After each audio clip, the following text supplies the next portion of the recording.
कांग्रेस के समय में और भाजपा के समय में सीमांत क्षेत्र में सड़कों के विकास और अन्य विकास कार्यों में आप नीतियों में क्या अंतर देखते हैं सर? नमस्कार। सबसे पहले तो जी नमस्कार। जोशी जी, आपका और आपके देवभूमि न्यूज चैनल का मैं सबसे पहले धन्यवाद देना चाहूँगा और आपके सभी दर्शकों का स्वागत करना चाहूँगा। आज जिस तरह से आपने पूछा कि भारतीय जनता पार्टी की सरकार द्वारा जो जनपद पिथौरागढ़ के लिए जो विकास कार्य किए हैं उनके बारे में सर्वप्रथम तो मैं बताना चाहूँगा कि भारतीय जनता पार्टी ने इन 9 वर्षों में 9.5 वर्षों में जितने कार्य इस पिथौरागढ़ जनपद के लिए किए हैं, अगर कांग्रेसी उसका 10% भी अगर दिखा दें कि हमने कार्य किए, मैं ये पूछना चाहूँगा कि इसी जनपद से 2015 से लेकर 17 तक हरीश रावत जी विधायक थे और मुख्यमंत्री थे। मैं उनसे पूछना चाहूँगा, उन कांग्रेसी मित्रों से भी पूछना चाहूँगा कि आपके मुख्यमंत्री रहते हुए और इस पिथौरागढ़ जिले से विधायक रहते हुए एक कार्य इस पिथौरागढ़ जिले जनपद के लिए, पिथौरागढ़ विधानसभा के लिए, डीडीहाट विधानसभा के लिए या गंगुलिहाट विधानसभा के लिए, या जिस विधायक की विधानसभा क्षेत्र से आप निर्वाचित हुए थे उस धारचूला विधानसभा क्षेत्र में एक कार्य भी आप बता दीजिए उन 2.5 वर्षों के आपके मुख्यमंत्री काल में, तो मैं कहूंगा कि हाँ, कांग्रेस ने काम किया। और जहां तक पिथौरागढ़ नगर विधानसभा की बात है, पिथौरागढ़ विधानसभा में आज आपने देखा होगा कि जिस तरह से पिथौरागढ़ नगर के अंतर्गत गाड़ियों की रोडों में खड़े होने की बहुत समस्याएं थी।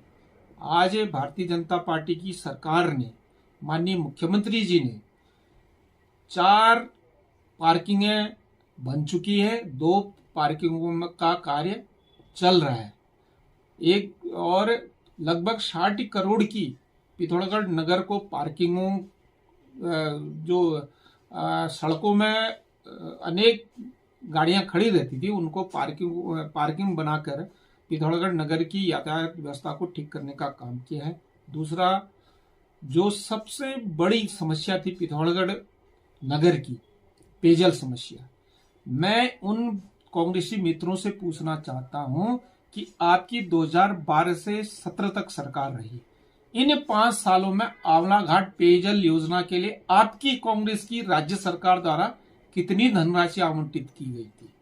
और मैं बताना चाहूंगा कि जो आंवला घाट पेयजल योजना बनी उसमें 20 करोड़ रुपया माननीय प्रकाश पंत जी ने पेयजल मंत्री रहते हुए स्वीकृत किए। उसके बाद माननीय सांसद अजय टमटा जी तत्कालीन, उनके द्वारा केंद्र में गुहार लगाकर, क्योंकि राज्य में कांग्रेस की सरकार थी और पिथौरागढ़ नगर में पेयजल की बहुत गंभीर समस्या थी, इस समस्याओं को देखते हुए अजय टमटा जी ने 48 करोड़ रुपए उस आंवला घाट पेयजल योजना के लिए सेंट्रल गवर्नमेंट से स्वीकृत कराकर आंवला घाट पेयजल योजना का कार्य पूरा कर रहा है।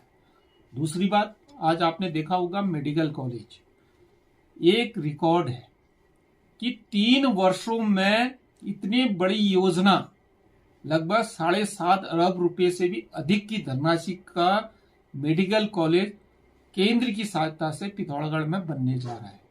और जैसे अभी पता चला कि उसमें मेडिकल काउंसिल ऑफ इंडिया ने उसमें मान्यता देने से अभी रोक लगाई है, लेकिन हम वादा करते हैं पिथौरागढ़ की जनता से, जिस तरह से माननीय मुख्यमंत्री जी ने पिथौरागढ़ मेडिकल कॉलेज को ऐतिहासिक कम समय में पूरा करने का कार्य उनके द्वारा किया गया है, और हम वादा करते हैं माननीय मुख्यमंत्री जी बहुत जल्द ही मेडिकल काउंसिल ऑफ इंडिया की मान्यता भी पिथौरागढ़ के मेडिकल कॉलेज को दिलाएंगे। और हमारा प्रयास है कि 2026-27 की जो प्रथम वर्ष की मेडिकल की क्लासें हैं इस पिथौरागढ़ मेडिकल कॉलेज से शुरू हो जाए।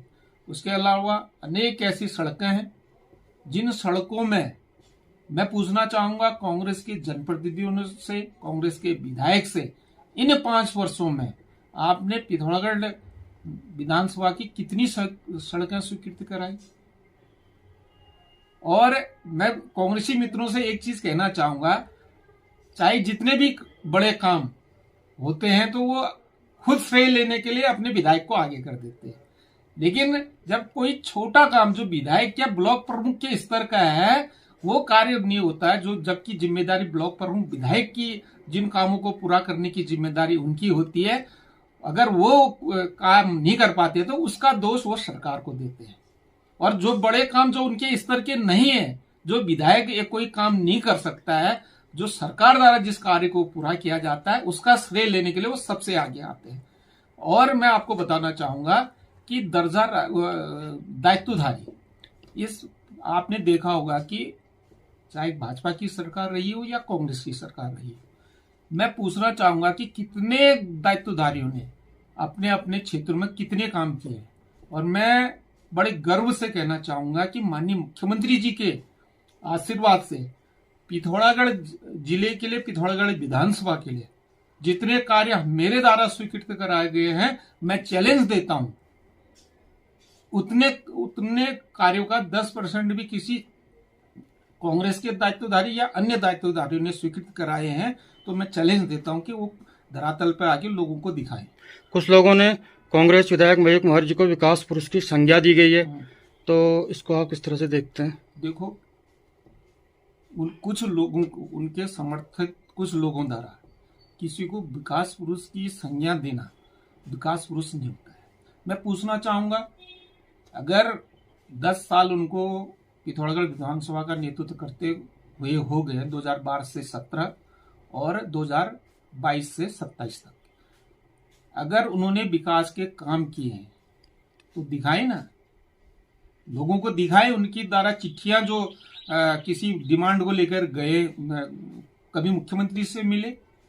एक विकास पुरुष तो तब कहते हैं जब वो विकास की कुछ योजनाओं को लेकर माननीय मुख्यमंत्री जी से मिलते, केंद्रीय सरकार के मंत्रियों से मिलते। क्या घर में बैठ के विकास कार्य होते हैं क्या? जब तक आप सरकार के पास जाओगे नहीं, सरकार के पास अपनी डिमांड नहीं रखोगे, तब तक कहां से विकास हो जाएगा। और मैं पूछना चाहता हूं, वो आमला घाट पेयजल योजना का श्रेय लेते हैं। मैं पूछना चाहूंगा कि आपकी 2012 से 17 तक आपकी सरकार थी, आप यहाँ के विधायक थे, आपने आमला घाट पेयजल योजना के लिए कितने अपने नेतृत्व में कितनी धनराशि स्वीकृति कराई? आपने लेलू में जो स्पोर्ट्स कॉलेज है, आपने अपने माध्यम से कितनी धनराशि स्वीकृत कराई?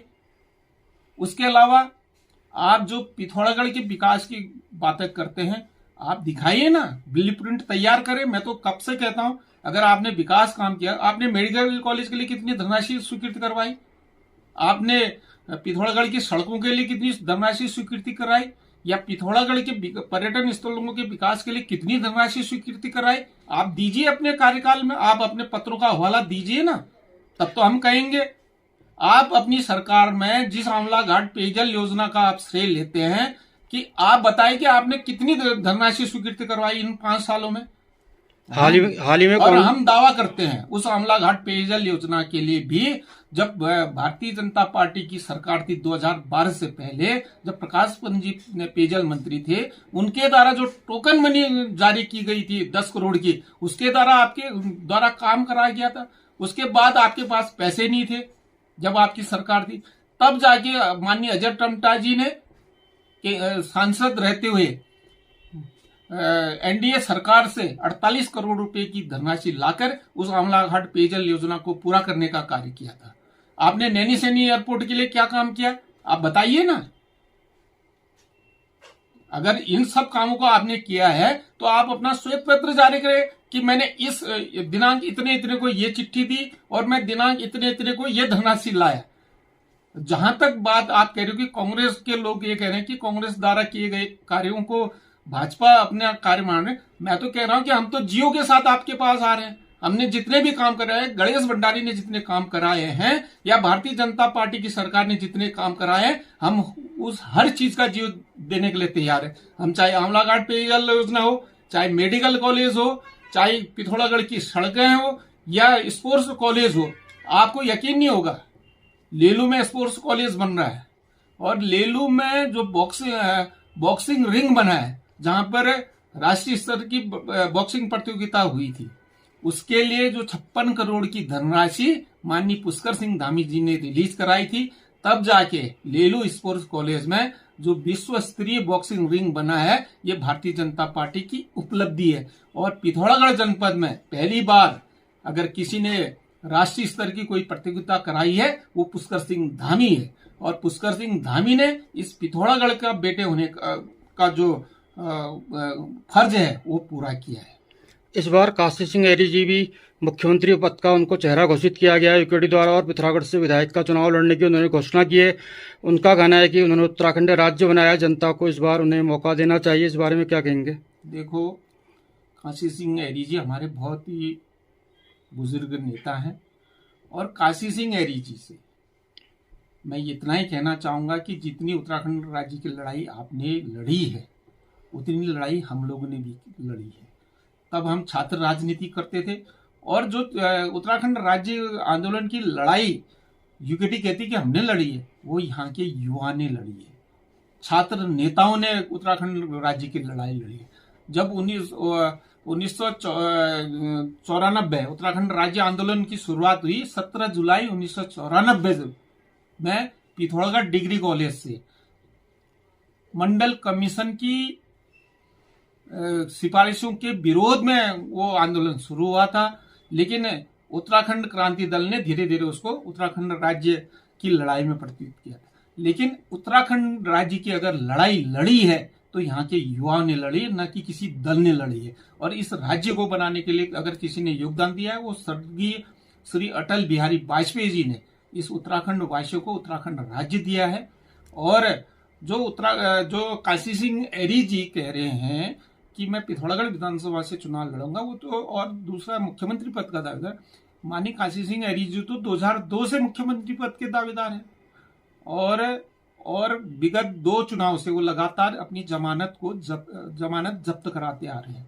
और जो जबकि उनके गृह क्षेत्र थे, चाहे आप धारचूला विधानसभा कहें चाहे डिडियाड विधानसभा कहें, दोनों विधानसभा में उनकी जमानतें जब्त हुई है, और जमानत जब्त से भी नीचे वोट लाए हैं। और पिथौरागढ़ विधानसभा क्षेत्र की बात वो चुनाव लड़ने की कर रहे हैं। मुझे तो इस बात से ताज्जुब हो रहा है कि वो अपना गृह क्षेत्र छोड़ के पिथौरागढ़ विधानसभा में चुनाव लड़ने आ रहे हैं। जनता आपको अगले चुनाव में विधायक प्रत्याशी के तौर पे देखना चाह रही है, इस बारे में क्या कहेंगे? देखो, अगर मैं तो ये कहना चाहूँगा, मेरे लिए तो सबसे पहले संगठन है, और भारतीय जनता पार्टी का एक सामान्य कार्यकर्ता, एक सामान्य सिपाही होने के नाते मैं ये कहना चाहूँगा कि पार्टी का जो भी आदेश होगा हम उसका पालन करेंगे। अगर पार्टी चुनाव लड़ने के लिए कहेंगी तो निश्चित रूप से हम चुनाव लड़ेंगे, और पार्टी किसी दूसरे को उम्मीदवार बनाती है तो भारतीय जनता पार्टी का एक सैनिक होने के नाते हम उस प्रत्याशी के पक्ष में काम करेंगे। और मैंने कहा आपसे कि मैं भारतीय जनता पार्टी का सैनिक हूं, और माननीय मुख्यमंत्री पुष्कर सिंह धामी जी का सैनिक हूं। जो उनका आदेश होगा उसको पालन करूंगा। हाल ही में कांग्रेस के सम्मेलन में काफी हंगामा देखने को मिला, और साथ ही साथ बीजेपी अपना विस्तार करते जा रही है, बंगाल में जीत रही है, और दक्षिण भारत की तरफ भी बीजेपी का वोट प्रतिशत बढ़ते जा रहा है। क्या प्रधानमंत्री मोदी का कांग्रेस मुक्त भारत का सपना जल्द ही साकार होने वाला है? बिल्कुल। जिस तरह से पूरे भारत में आज कांग्रेस कहीं नजर नहीं आ रही, और 2027 के बाद भी उत्तराखंड में कांग्रेस कहीं पे नजर नहीं आएगी। और जहां तक उनकी अंदरूनी लड़ाई की बात है, वो उनके पार्टी का अंदरूनी मामला है। मैं इसमें कुछ बहुत ज्यादा कहना नहीं चाहूंगा, क्योंकि मैं भारतीय जनता पार्टी का कार्यकर्ता हूं। अगर भारतीय जनता पार्टी के अंदर कोई बात होती है तो उसके लिए मैं जिम्मेदार हूं, या उसके प्रति मैं वो हूं। लेकिन कांग्रेस के अंदर क्या हो रहा है, कैसा हो रहा है, वो मैं इस बारे में कोई टिप्पणी करूं। उनकी अंदरूनी लड़ाई है। और जहां तक है कि कांग्रेस का पिथौरागढ़ क्या, हर विधानसभा क्षेत्र में पूरे प्रदेश में यही हाल है। और जिस तरह से कांग्रेस का पहले से ही राजनीति का फंडा रहा है, झूठ, प्रपंच और गलत आचरण। क्या अगले विधानसभा चुनाव में तीसरी बार भाजपा सत्ता में आने जा रही है? निश्चित 100% माननीय मोदी जी के आशीर्वाद से, और धाकड़ और धुरंधर धामी के जिस तरह से उन्होंने इन 5 सालों में कार्य किए हैं और ऐतिहासिक काम किए हैं, और जिस तरह से उन्होंने अनेक ऐसे कार्य किए, चाहे युवाओं के क्षेत्र में हो, चाहे महिलाओं के क्षेत्र में हो, चाहे बुजुर्गों के क्षेत्र में हो, चाहे व्यापार के क्षेत्र में, चाहे उद्योगों के क्षेत्र में हो। आज हम कह सकते हैं कि पहला मुख्यमंत्री ऐसा है जो 4.5 साल के कार्यकाल में 34,000 युवाओं को बिल्कुल निर्विवाद रूप से सरकारी रोजगार, सरकारी भर्ती निर्विवाद रूप से कर चुका है। और आप अगर आंकड़ा देखेंगे कि विगत 20 सालों में जितनी सरकारी भर्तियां हुई है, कितनी लगभग 25,000 भर्तियां 20 सालों में हुई थी। लेकिन माननीय पुष्कर सिंह धामी जी ने जब 2022 में अपना मुख्यमंत्री का मुख्य सहयोग का कार्यभार संभाला है, तब से लेकर आज तक 34,000 भर्तियां करना एक ऐतिहासिक पहल है। और देश का सबसे बड़ा नकल विरोधी कानून लागू करना, ये उससे भी बड़ी उपलब्धि है। उसके साथ साथ ऐसे कानून बनाकर इस देवभूमि की रक्षा, चाहे धार्मिक क्षेत्र में हो, चाहे औद्योगिक क्षेत्र में हो, चाहे कानून व्यवस्था के क्षेत्र में, उन्होंने अनेक ऐसे कार्य किए हैं जो पूरे देश में उनके कानूनों की सराहना हो रही है।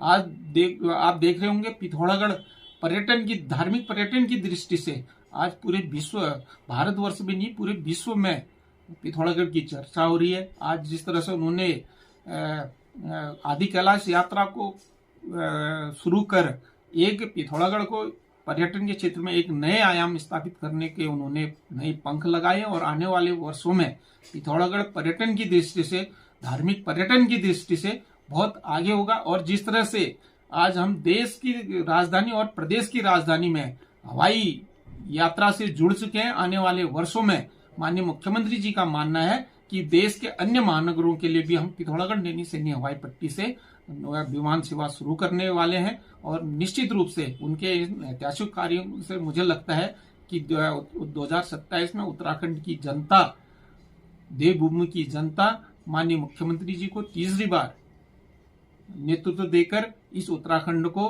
विकास के नए आयाम स्थापित करने के लिए उनको आशीर्वाद देगी। जी धन्यवाद।